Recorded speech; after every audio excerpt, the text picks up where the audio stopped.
بسم اللہ الرحمن الرحیم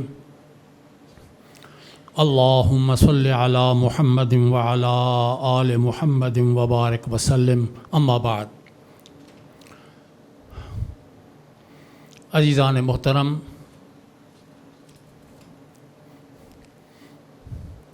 ختم نبوت کا عقیدہ یا مسئلہ وہ بنیادی عقیدہ ہے کہ اللہ تبارک و تعالی نے روز ازل ہی اس کا اعلان عام فرما دیا تھا۔ آج کی اس نہایت بابرکت نشست میں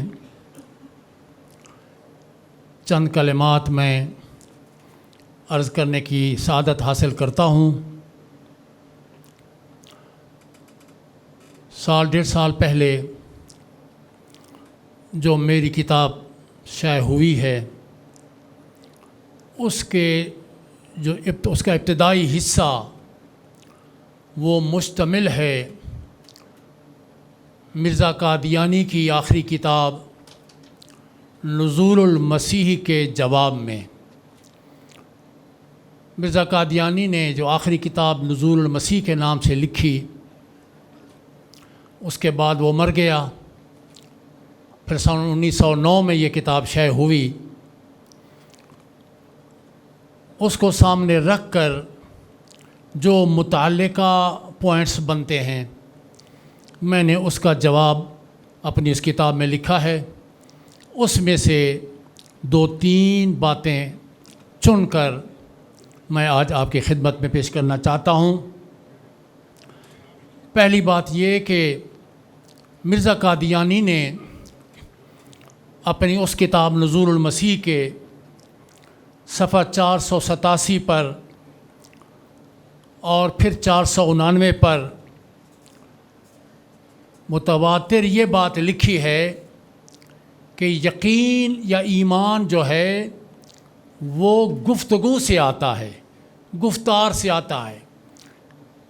اس نے اس بحث کو لمبا چھیڑا ہے اور کہتا ہے کہ میرا خدا بھی مجھ سے فصیح تقریر میں بیان کرتا ہے، وہ بھی فصیح تقریر کرتا ہے اور میں بھی فصیح گفتار کرتا ہوں، کیونکہ یقین وہ گفتار سے آتا ہے۔ پھر اس نے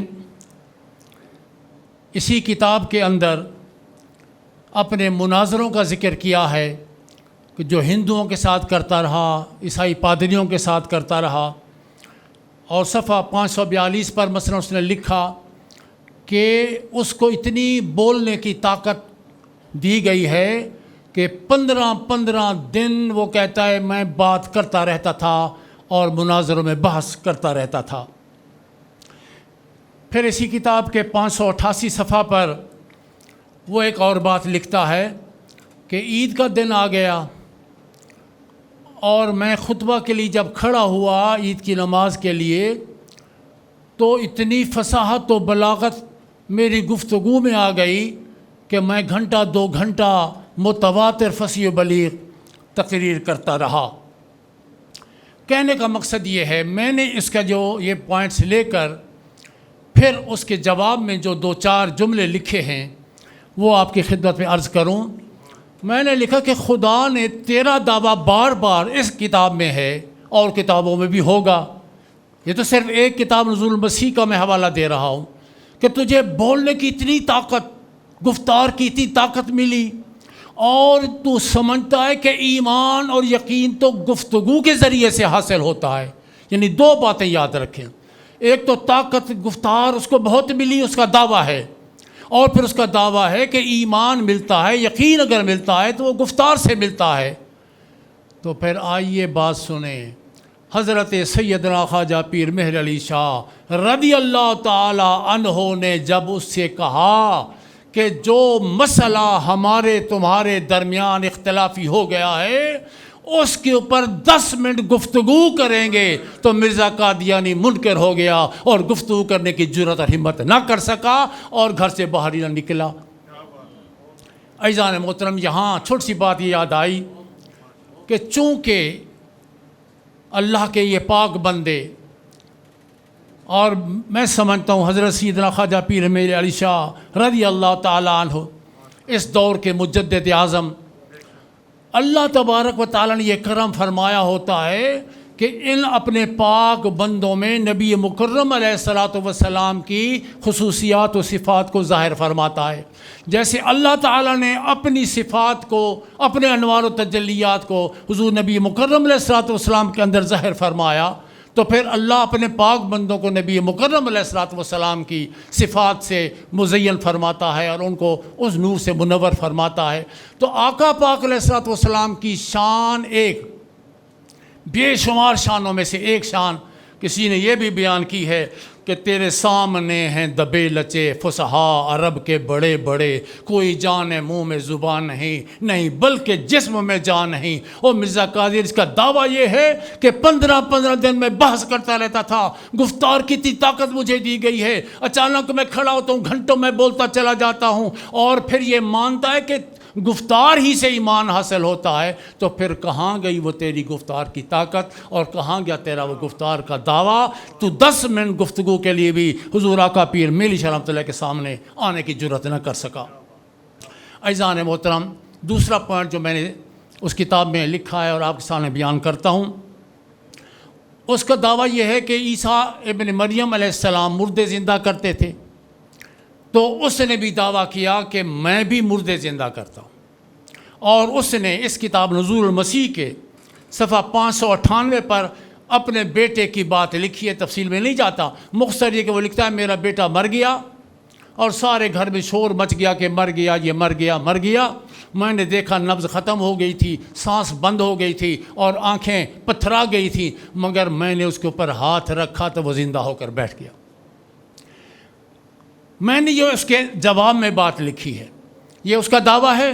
میں نے اس کے جواب میں یہ بات لکھی ہے کہ جب یہ تیرا مسئلہ تھا، اتنی قوت تیرے پاس تھی کہ مردے پہ ہاتھ رکھے اور مردہ زندہ ہو گیا، تیرے پاس اتنی طاقت اگر تھی تو جب حضرت سیدنا پیر مہر علی شاہ رضی اللہ عنہ آیا تھا کہ ارے تو گھر میں بیٹھ کے دعویٰ کرتا ہے نا، وہ بیٹا تیرا تو گھر میں پڑا ہوا تھا، اور گھر کے اندر کی تو بات کرتا ہے، پتہ نہیں ہوا کہ نہیں ہوا، آپ قبرستان میں چلتے ہیں، قبرستان میں چلتے ہیں، یہ ایک دنیا دیکھے گی کہ میں بھی دیکھتا ہوں، تو بھی آ کے دیکھ کہ کس کی دعا سے مردے زندہ ہوتے ہیں۔ میں سمجھتا ہوں اگر مرزا قادیانی آ بھی جاتا اور حضرت سیدنا پیر مہر علی شاہ رضی اللہ تعالی عنہ قبرستان میں کھڑے ہو کر دعا کے لیے ہاتھ اٹھاتے، سارے قبرستان سے اہل قبور زندہ ہو کر کھڑے ہو جاتے اور ختم نبوت زندہ باد کے نعرے بلند ہو جاتے۔ عزیزان محترم، اسی کتاب کے صفحہ نمبر 521 پر اس نے ایک فیصلہ لکھا ہے۔ وہ فیصلہ وہ یہ کہتا ہے کہ سچا کون ہوتا ہے اور جھوٹا کون ہوتا ہے۔ وہ کہتا ہے لمبی بات نہیں، ایک میں فارمولہ دے دیتا ہوں، وہ اس فارمولے سے پتہ چل جائے گا ہر ایک کو کہ سچا کون ہے اور جھوٹا کون ہے۔ وہ لکھتا ہے کہ سچا اور جھوٹا اگر پہچاننا ہے تو لفظ اس کے یہ کہ فریقین میں سے جو جھوٹا ہوتا ہے وہ پہلے مر جاتا ہے۔ یہ اس نے فارمولہ دیا۔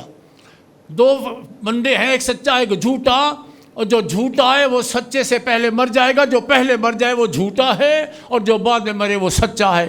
عزیزان محترم، اور پھر اس نے ایک دعویٰ کیا تھا حضور سیدنا خواجہ پیر مہر علی شاہ رضی اللہ تعالیٰ عنہ کے لیے۔ اس نے کہا تھا کہ یہ آنے والا جو جیٹھ کا مہینہ ہے اس میں آپ کا وصال ہو جائے گا۔ جب حضور تک یہ خبر پہنچی تو فرمایا موت تو برحق ہے، مگر یہ یاد رکھو اس جیٹھ میں میری موت نہیں آنے والی ہے۔ اور کیا ہوا؟ وہ جیٹھ جب آیا، اللہ کے دی ہوئی شان و شوکت کے ساتھ حضرت سیدنا پیر مہر علی شاہ رضی اللہ تعالیٰ عنہ بقید حیات رہے، اور خود مرزا قادیانی مر گیا۔ مرزا قادیانی پہلے مر گیا تو اس کے فارمولے کے مطابق ہم کہتے ہیں مرزائیو اپنی کتاب میں سے دیکھ لو، اپنی کتاب میں دیکھو، ہماری کتابوں کو چھوڑو، تم اپنی کتابوں میں دیکھ لو، تمہارا مرزا یہ فارمولہ دے گیا ہے جو جھوٹا ہوتا ہے وہ پہلے مر جاتا ہے۔ تو پہلے کون مر گیا؟ مرزا قادیانی پہلے مر گیا۔ عزیزان محترم، آخری بات یہ عرض کرتا ہوں کہ مرزا قادیانی نے کہتے ہیں بڑا فتنہ تھا، تو اس کے فتنہ ہونے کی ایک جھلک تھوڑی سی میں عرض کر دوں کہ سمجھ آ جائے شاید بات، اور یہ بات ہم ہر جگہ بتائیں سمجھائیں۔ اس کا کیا طریقہ تھا؟ اس کا مشن یہ تھا کہ یہ جو دین اسلام ہے یہ دنیا سے ختم ہو جائے، اور وہ پھر باطل اپنے نظریات و عقائد کو دین اسلام کے نام سے دنیا میں نافذ کرے۔ لہٰذا اس نے شروع یہ کیا، اسی کتاب اعجاز نزول المسیح کے اندر کی صفحات پر اس نے لکھا کہ جو معجزات ہیں انبیاء کرام علیہ السلام کے، وہ تو گوبر کے انبار ہیں۔ استغفر اللہ ثم استغفر۔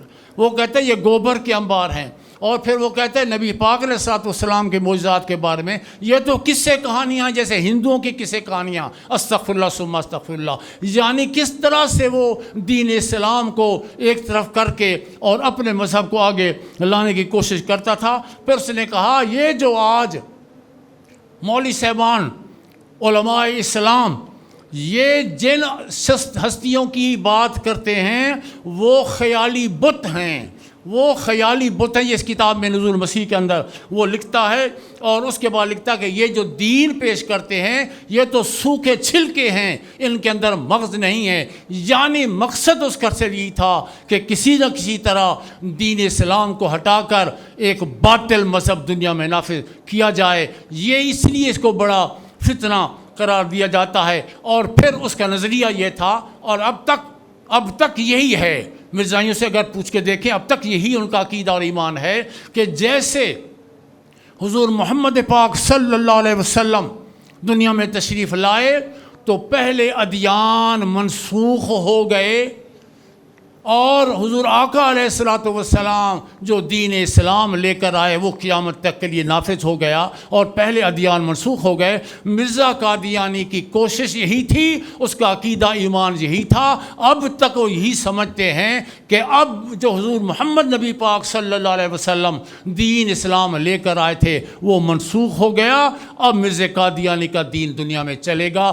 یہی ایک بڑا فتنہ تھا۔ الحمدللہ ثم الحمدللہ عزیزان محترم، ہم اللہ کے شکر گزار ہیں، اللہ کے پیارے نبی علیہ الصلوۃ والسلام کے شکر گزار ہیں، اور پھر ہم سیدنا خواجہ پیر مہر علی شاہ رضی اللہ تعالیٰ عنہ کے شکر گزار ہیں۔ یاد رکھیں یہ ایک بات، اللہ تبارک و تعالیٰ ہی ہے کرنے والا، مگر جس کے ذریعے رب تعالیٰ کرتا ہے اس کی تو بھی بڑی شان ہوتی ہے۔ اللہ تبارک و تعالیٰ نے ہمارے لیے جو ہادی بنا کر اس دنیا میں بھیجا وہ حضرت سیدنا پیر مہر علی شاہ رضی اللہ تعالیٰ عنہ کی ذات پاک تھی۔ آپ نے جس جرت ایمانی کے ساتھ اور طاقت علمی کے ساتھ اور جس طاقت روحانی کے ساتھ مقابلہ کیا مرزا قادیانی کا، اگر خدا نہ خواستہ اللہ تبارک و تعالی حضرت سیدنا پیر مہر علی شاہ رضی اللہ تعالیٰ عنہ کو پیدا نہیں فرماتا تو یاد رکھیں نہ آج یہ مسجدیں ہوتی، نہ مسجدوں میں اذانیں ہوتی، نہ مسجدوں میں نمازیں ہوتی، نہ نعرہ تکبیر ہوتا، نہ خدا کی عبادت ہوتی۔ اس دنیا میں مرزائیت کا باطل دین ایمان نافذ ہو جاتا۔ اللہ تبارک و تعالیٰ کی بارگاہ میں یا اللہ ساری امت کی طرف سے جزائے خیر عطا فرما حضرت سیدنا خواجہ پیر مہر علی شاہ رضی اللہ تعالیٰ عنہ کو۔ وآخر دعوانا ان الحمدللہ رب العالمین۔